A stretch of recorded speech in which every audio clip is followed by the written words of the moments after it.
Growing up, I always believed my dad was invincible. He wasn't flashy or loud, just steady, wise, and impossibly hardworking. The kind of man who built things with his bare hands and believed that integrity mattered more than speed or profit. I'm 35 now, working as a senior software architect in Seattle, but everything I know about leadership, responsibility, and doing things right, I learned from my father, not a textbook. My dad wasn't a tech guy.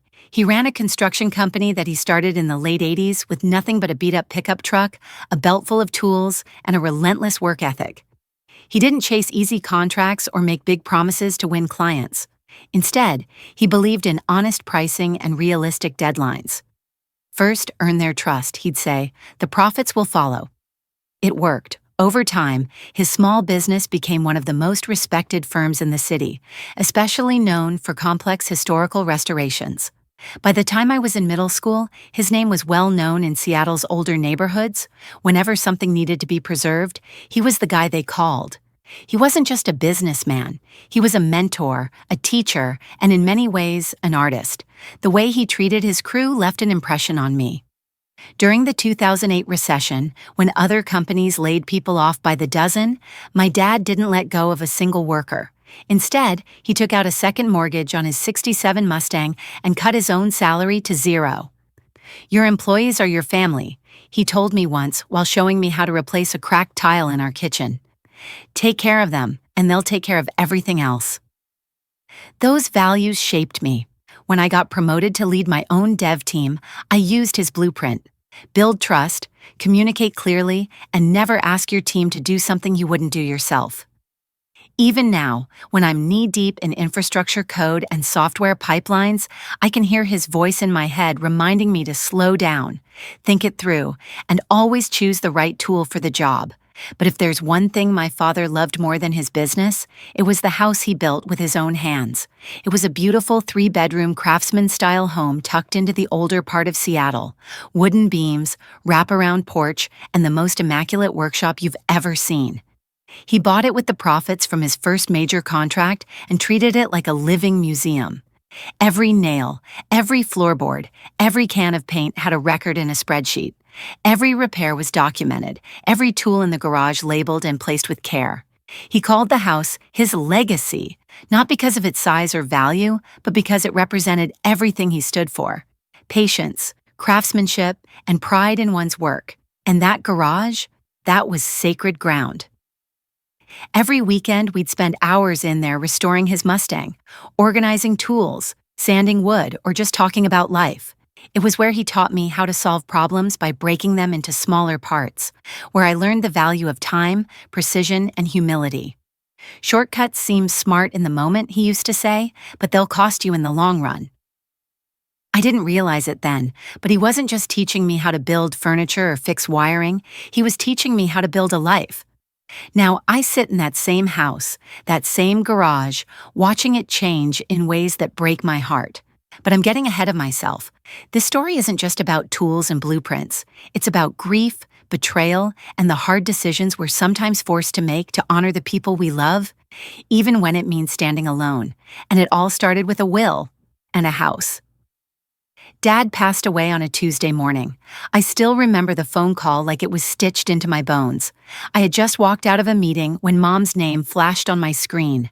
She was crying, no, gasping, and I knew instantly something terrible had happened. He had collapsed on a construction site. By the time I made it to the hospital, he was already gone. A massive heart attack. 58 years old. A man who built homes with his hands, who'd carried the weight of his workers through recessions and raised me with quiet, unshakable strength, gone in seconds. Those days after felt like a blur made of concrete and sorrow. The funeral was overflowing. Contractors, clients, friends, even old rivals. People stood up and told stories of how Dad helped pay for someone's daughter's textbooks, how he stayed late to teach apprentices, how he stood by a worker battling cancer. My father, it turned out, had quietly lifted more lives than I'd ever known. After the funeral, Mr. Anderson, Dad's longtime lawyer, asked me to come in. He slid a thick accordion file across the table labeled Family Security Protocol. It was classic Dad.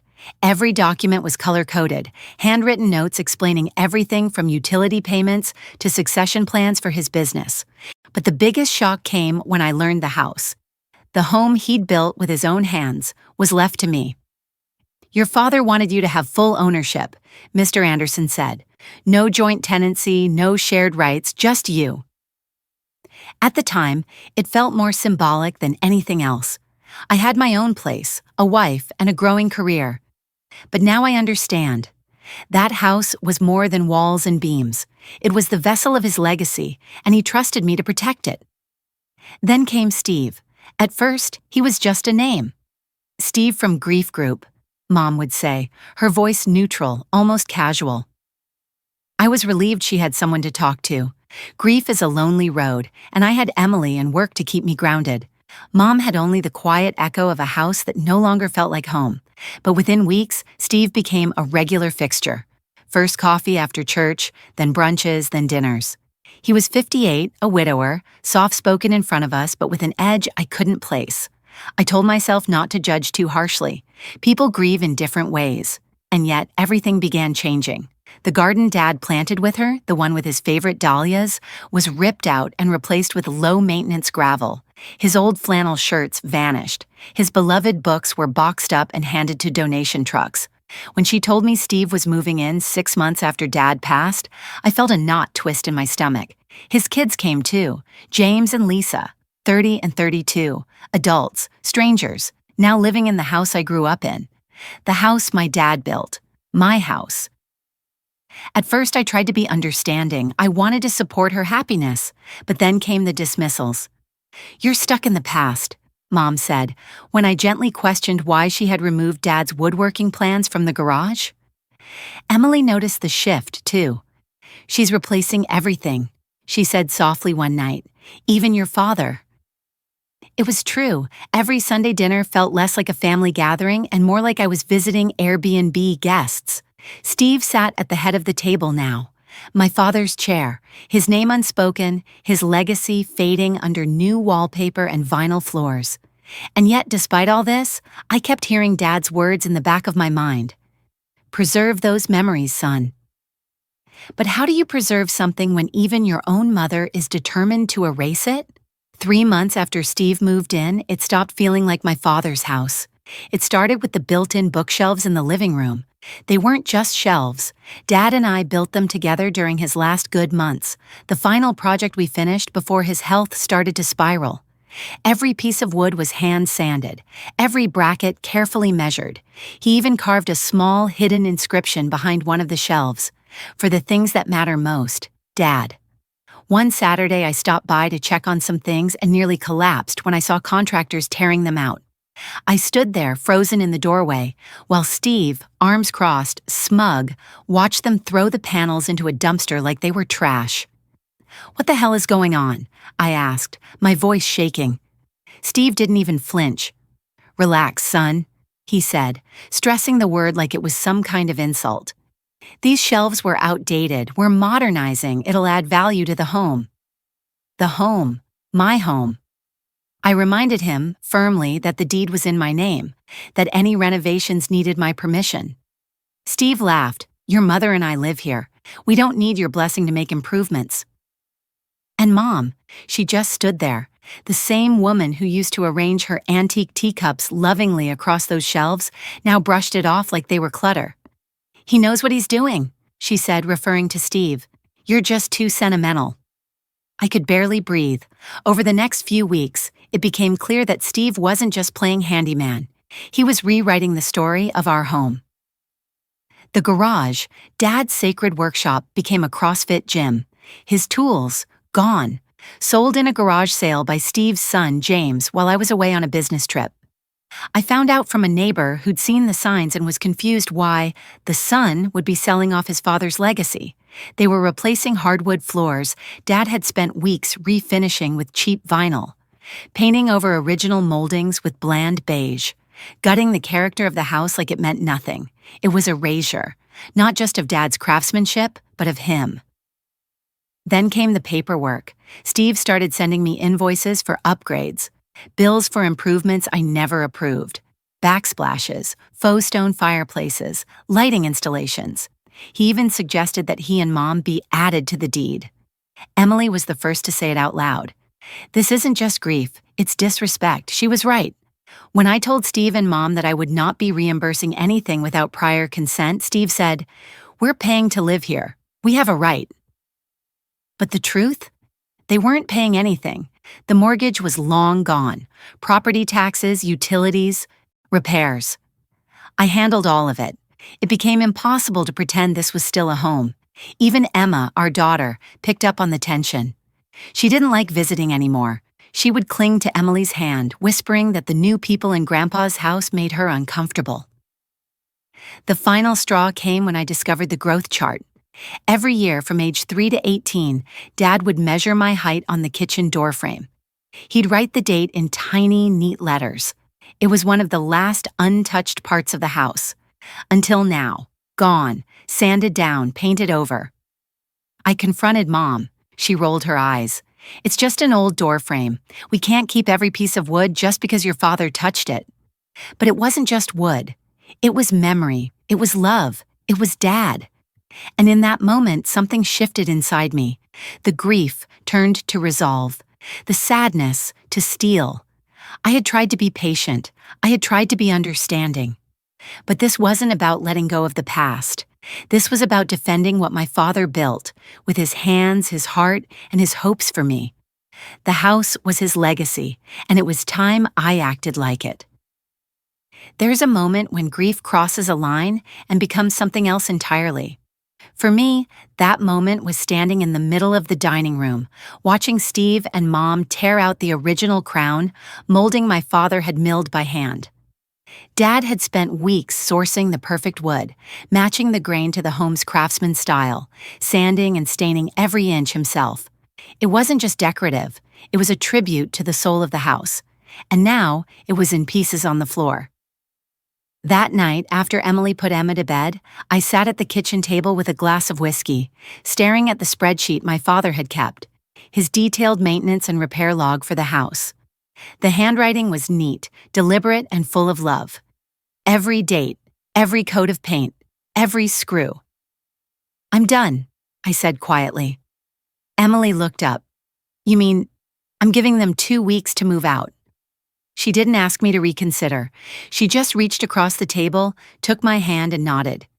"Your father trusted you with this. You're doing the right thing." The next morning, I called Mr. Anderson, my father's attorney. He agreed to draft a formal notice to vacate. "Legally, you're on firm ground," he assured me, "but be ready for emotional fallout." That fallout arrived sooner than I expected. I called Mom that evening. I told her gently but clearly that she and Steve had 2 weeks to make other living arrangements. The house was no longer a shared space. It was my responsibility now, and I was taking it back. Her reaction was swift and devastating. "You can't do this to us," she snapped. "This is our home. Steve has put so much into it." "No," I replied. "It's my home. Dad left it to me for a reason. You've disrespected everything he built." She started crying, then screaming, then begging, all within the span of a few minutes. An hour later, Steve called. "You've lost your mind," he said coldly. "We've made this house better. You're destroying your family because you're stuck in the past." I stayed calm. "You don't pay rent, you don't pay taxes, and you've torn apart everything my father built without my permission." "We have sweat equity," he argued. "We've lived here. We've made improvements. That means something." I hung up. The next day, I went to the house one last time before the clock started ticking. I walked through each room, photographing everything, the damage, the changes, the loss. Mr. Anderson advised me to keep records in case they tried to fight the notice in court. I stood in the garage, now emptied of Dad's tools, stripped of its soul, and whispered, "I'm sorry, Dad. I should have done this sooner." I left the notice on the kitchen counter. It was dated, signed, and legally sound. 2 weeks. They had 2 weeks to pack up and go. In the days that followed, the calls started rolling in. Mom's sister, Steve's brother, church friends, old neighbors, all of them suddenly deeply invested in telling me I was being cruel, that I was hurting my own mother, that Dad would be ashamed. What they didn't understand, what they never took the time to ask, was that this wasn't about resentment or revenge. It was about honoring the man who had poured his heart into that home, who had taught me what it meant to care for something, who had trusted me with a legacy. And it was being shredded. Enough was enough. I didn't owe them comfort. I owed Dad respect, and I intended to give it to him, even if it made me the villain in their version of the story. The pressure campaign began almost immediately. 3 days before the deadline, I pulled into the driveway and saw them. Dozens of people gathered on the front lawn like it was some sort of neighborhood cookout. Except no one was smiling. They weren't holding plates of food or lawn chairs. They were holding signs, some literal, most metaphorical. One read, "Family first always." Another, "Honor thy mother." And then there were the faces. Familiar ones. My fourth-grade teacher, one of Dad's former business partners. People from church, people I hadn't seen in years. They stood shoulder to shoulder with Mom, Steve, Lisa, and James, like they were preparing for a courtroom drama, only I wasn't given a lawyer. I almost turned around and left, but then I remembered what Dad always said. Stand your ground when you know you're right. So I stepped out of the car. Mom was crying before I made it halfway up the walk. "Please," she said, voice cracking, "don't do this. You're breaking our family." Steve didn't say anything at first. He just stood behind her with his arms crossed, letting her tears do the talking. Lisa, hands folded over her stomach, looked down like a grieving saint. Someone whispered that stress was bad for the baby. Another muttered something about God's will and forgiveness. It was all orchestrated, calculated. I didn't speak. Instead, they spoke at me for 2 hours. Mom's pastor talked about loyalty and obedience. Dad's old secretary choked up describing his kindness. My former teacher reminded me of the essays I used to write in class, about legacy, about morality, about doing the right thing. Then Lisa stepped forward and, with one hand on her belly, asked me how I could throw a pregnant woman onto the street. That's when I felt it. The urge to break, to cave, to be the good son again, the one who used to ask permission before speaking, the one who smiled through hurt just to avoid being called ungrateful. But I didn't. Instead, I opened my folder and pulled out Dad's letter.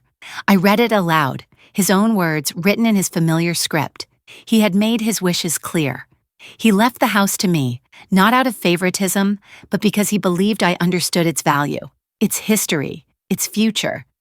Because I was the one who helped him sand the porch, rewire the garage, oil the Mustang's engine every spring, because I loved the house the way he did. I passed around the photos I had taken, the crown molding destroyed, the pegboard torn down, the vinyl floors where his hardwood once gleamed. I told them about the bills Steve sent me, the renovations made without consent, the garage sale where Dad's tools were tossed like junk, and slowly the energy shifted. Some people looked away, others folded their arms. A few quietly walked back to their cars. They didn't apologize, not most of them, but they left. The moment felt quiet, heavy, like the air had been drained of all noise. Steve stared at me with the same smugness he always wore, but his jaw clenched a little tighter. Mom didn't say a word. She just turned and walked back inside. I stood there alone for a moment, then whispered, "You trusted me, Dad. I won't let you down." I called Mr. Anderson the next morning. "We move forward as planned," I told him. "No delays, no exceptions. The locksmith is scheduled, the paperwork is signed, and for the first time since Dad died, I'm sleeping through the night, because guilt has a loud voice, but truth always speaks clearer." The morning of the deadline was cold and gray, fitting, I thought. I stood outside the house, Dad's house, with Mr. Anderson and a locksmith, watching the last of Steve and Mom's things being loaded into a U-Haul. The same front lawn that once held barbecues and lazy Sunday afternoons now felt like the final battlefield of a quiet war. Steve was the first to speak. Of course he was. "You're happy with yourself?" He scoffed as he slammed the truck's rear door shut. "Your father would be so proud of how you've treated your mother."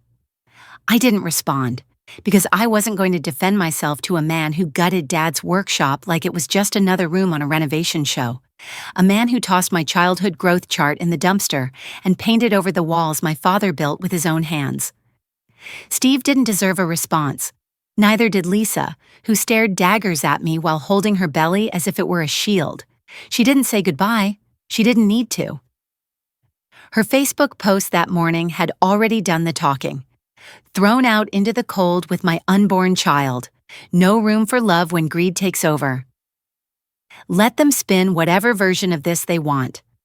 I knew the truth, and more importantly, so did Dad. Mom was last to leave. She didn't speak. She didn't look at me. She just slid into the passenger seat and turned her face toward the window, like I was a stranger she was trying to ignore on a bus. Steve's truck pulled away, turning the corner and disappearing down the street. Silence, and then the locksmith turned to me. "Ready?" I nodded. We changed the locks on all the doors, the garage and the workshop. Every click of the screwdriver felt like a weight being lifted. Every turn of the key felt like sealing a wound. Once they were gone, I walked back through the house. I wasn't prepared for how much it hurt. Builder-grade fixtures had replaced Dad's custom finishes. His oak trim had been replaced with synthetic molding. The walls were scuffed with careless paint jobs, and the floor creaked where it used to sing under my feet. I stopped in the dining room, the room where Steve had ripped out Dad's crown molding, and just stood there for a while. The absence was loud. I could still hear Dad's voice explaining why he milled it himself to match the craftsman bones of the house. "It's about respect," he had said. "Respect for what came before you." Steve didn't respect anything, and that's why they had to go. I didn't evict them for revenge. I did it because the longer they stayed, the more pieces of Dad disappeared. They weren't just changing the house, they were erasing him. Mr. Anderson took photos of everything, each destroyed fixture, each unauthorized alteration for documentation. I told him I didn't plan to sue. I didn't want money. I just wanted to move forward. That night, I sat in Dad's old leather chair, the one piece of furniture I had saved, and watched the sun go down through the front window. I sipped a lukewarm cup of coffee and finally exhaled. Emily called. She didn't ask how it went. She already knew. "Emma's asleep," she said softly, "and I'm proud of you." So was Dad. I could feel it. The house is mine again, broken, bruised, but still standing. Tomorrow I start the restoration, not just of the house, but of everything it once meant. Because this isn't just a house, it's a legacy, and I'm not letting anyone tear that down ever again. I thought evicting them would be the hardest part. I was wrong. What followed was a tidal wave of backlash I hadn't braced for. Mom's side of the family, uncles, cousins, second cousins I hadn't seen since middle school, suddenly had my number again, and they weren't calling to reconnect. "You threw your own mother onto the street. She's pregnant, for God's sake. How can you do that to Lisa? This isn't what your father would have wanted." Funny how everyone suddenly thought they knew what my father wanted. Most of them hadn't even shown up at his funeral. But here they were now, with opinions and judgment and carefully curated Facebook rants, all demanding I put family first, by which they meant keep supporting Mom and Steve indefinitely. Even Steve's kids joined the circus.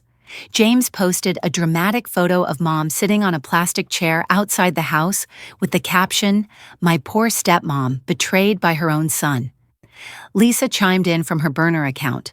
"Unborn children deserve better. They wanted a villain, and I fit the part too well." What they didn't post were photos of the shelves Dad handcrafted, torn down, and dumped. They didn't mention the antique crown molding ripped from the walls. No one shared how Steve sold Dad's tools in a garage sale like they were junk. They didn't want the truth. They wanted drama. So I stopped checking my phone. I deleted social media. I put my energy into something that mattered, restoring what was left of my father's legacy. That weekend, I called 3 of Dad's old friends, men he'd worked with for decades, craftsmen who knew every groove of this house as if it were their own. When I explained what had happened, there was silence. Then one of them, Mr. Delgado, said, "We're in. Let's bring it back." They came by the next day, no fanfare, no judgment. Just old tools in hand and sleeves rolled up, We stood in the garage, what was once a workshop, now stripped bare, and began planning. This pegboard was his pride, Mr. Lee said quietly, running his fingers along the faded outline of a hammer. He used to measure twice just to hang the screwdrivers. That hit harder than I expected. We started with the workshop. We measured the exact dimensions of the old benches from the photo logs Dad kept, thank God for his obsessive documentation, and recreated the tool wall, complete with outlines, labels, and all. The moment the first shelf was secured back in place, it felt like something in my chest clicked back into alignment. The house was still wounded, but now it was healing. Emma toddled in the next morning with her sippy cup and a crayon in one hand. She pointed at the newly hung pegboard. "That's for tools?" I smiled. "Yeah, sweetheart. Your grandpa built this with me when I was about your age. Can I build too? Someday I'll show you how." That was the moment I knew. I wasn't just reclaiming the house. I was reclaiming the story. This wasn't about being right. It wasn't even about revenge. It was about Emma growing up in a home built with intention, with love in the grain of the wood, with stories in every corner. It was about remembering a man who gave everything to his family and making sure his work wasn't forgotten under someone else's vinyl flooring. People are still talking. Some still think I'm heartless. Others have gone quiet, maybe realizing there's more to the story than what Mom or Steve told them. But I don't need their approval anymore. Every nail I hammer in, every plank I replace, is proof of something they'll never understand. I didn't destroy my family. I preserved it, in the only way that mattered. The house is quiet now, not the heavy, suffocating silence it wore when Steve's voice echoed through its halls, or when Lisa's perfume clung to the curtains like a ghost. No, this is the kind of quiet that wraps around you like a warm blanket, a kind of peace that doesn't demand attention, but offers it. It's been 3 months since I stood on that front porch, watching Steve and Mom drive away for the last time. 3 months since I took the keys back and began, in every sense, to rebuild. The kitchen door frame where Dad had marked my height from age 3 to 18 is gone. Sanded down, painted over, the marks are lost, but not the memory. I had scanned it into my phone the moment I saw it had been erased. I printed it on wood veneer and mounted it next to the fridge. Now, every year on Emma's birthday, I mark her height just the same, with the same Sharpie Dad used, the one I found buried in a toolbox they hadn't tossed. "Stand up tall, baby girl," I say each year, the way he used to say to me. She beams, arms stretched high, heels off the ground, and I laugh just like Dad did. People keep asking if I regret it, if I wish I'd handled things differently, if the silence from most of my extended family hurts. The answer is yes, and also no. Some nights I lie in bed and wonder what it might have been like if Mom had protected Dad's memory the way I tried to. If she had stood by me, not Steve. If my own blood hadn't turned their backs for the sake of comfort and convenience. But then I see Emma in her little overalls, sitting cross-legged on the garage floor with a toy hammer in hand, fixing a block of wood beside me. She calls it our project. And I know the answer. Every relationship I lost, every cruel comment from strangers online, every time I was called ungrateful, selfish, cold, worth it. Because I didn't just save a house, I saved a legacy. Dad didn't leave behind a fortune. He didn't build skyscrapers or write bestsellers, but he built something better. He built a blueprint for how to live with integrity, how to lead with quiet strength, and how to put love into wood, into plans, into people. I carry that with me. Sometimes when I'm working late in the garage, now fully restored, I pause and listen. I can almost hear his voice over the hum of the drill. "Slow down, let the grain guide the cut." I whisper back, "Got it, Dad." Emma's favorite part of the house is the front porch. She says it's because the light hits just right at sunset, and the squirrels like to race across the railing. But I think it's something more. It's where she feels safe. It's where we sit together, arms linked, her head on my shoulder, and talk about her day, about nothing, about everything, just like Dad and I used to. I still get emails from relatives now and then, some angry, some apologetic, a few asking to talk things through, but I don't reply. Not yet, maybe someday, maybe not. Some damage you can sand down and restain, some cracks though, they stay, and that's okay. This house, this life I'm building for Emma and myself, it's not perfect, but it's honest, and it's ours. The last note Dad ever left me wasn't in a letter. It was carved into the underside of the workbench he made me when I was 12. I didn't even see it until a few weeks ago while rewiring the garage lights. It read, "Legacy isn't what you leave behind. It's what you build while you're here." I ran my hand over the carving, I cried, and then I got back to work, because that's what Dad would have done. And because now it's what I teach Emma to do too.